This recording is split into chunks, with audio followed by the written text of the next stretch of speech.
What we'll have a look at is the ward-off technique. Now, there's hundreds of ward-off techniques, but we'll just look at one or two that we can do the application and the counter of.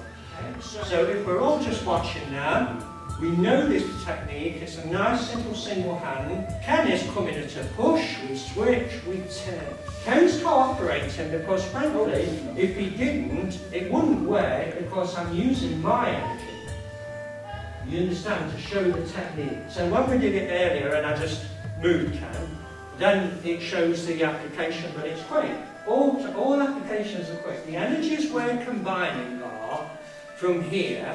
We're doing a ward off, a switch and a ward off, sitting down. But now actually we're doing a combination of a split energy, warding off and roll back. So remember, in the form, in our, what we do is ward off, roll back, press, push, pull, split, elbow and shoulder. And usually any application is a combination.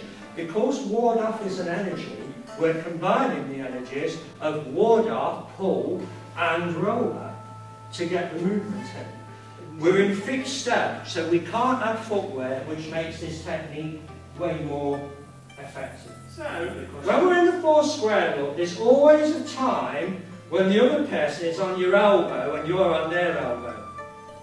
So from here, again, you can just switch and put it on.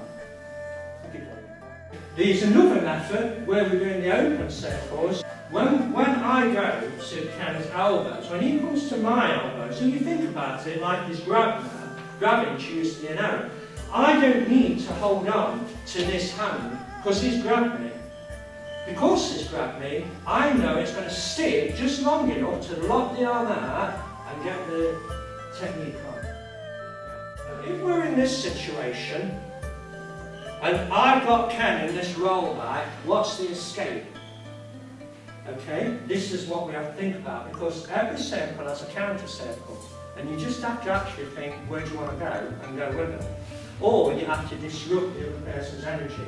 So one of the easiest methods that we can do, my side, come up and get under. So you're on the ward off now, you know you can do the ward off, don't you? Yeah? Does everybody agree they can do the ward off? What I want the other side to do is come towards that person and sink, and then I'm like that. Right, I put Ken in a ward off. Wait, you know you've got the ward off. You know you've got it all, yeah? Ken is going to touch the middle of my back. Right, now put the ward off on. Okay? There you go. Right, now obviously this can come as until you experience it, you will think that won't work on me, mate. What's actually happening there is you're taking advantage of a person's empty foot. And when people talk about it in footwear, they'll say, oh, empty foot, it's all about weight. I've got the weight on my left leg and the weight on my right. But it's a little bit more complicated than that. Empty foot is about energy.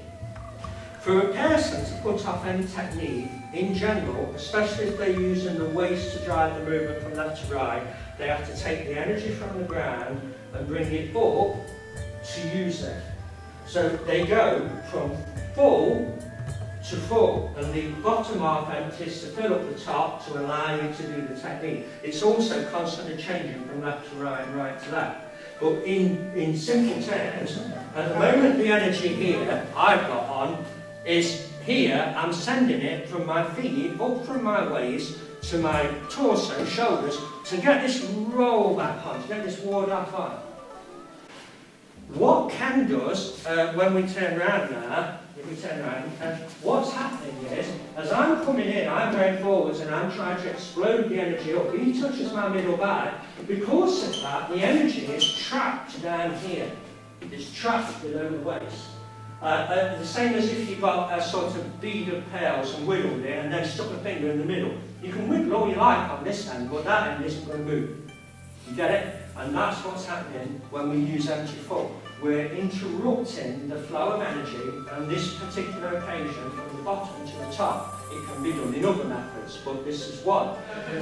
Ward off is the energy is buoyant. So if you want to feel it in another way, If you had a big beach ball and you press against the beach ball, you can feel the beach ball give it, but it's that kind of, you know you're not winning. It's not like you're not strong enough to push it in, it's just you know the energy's coming back at you.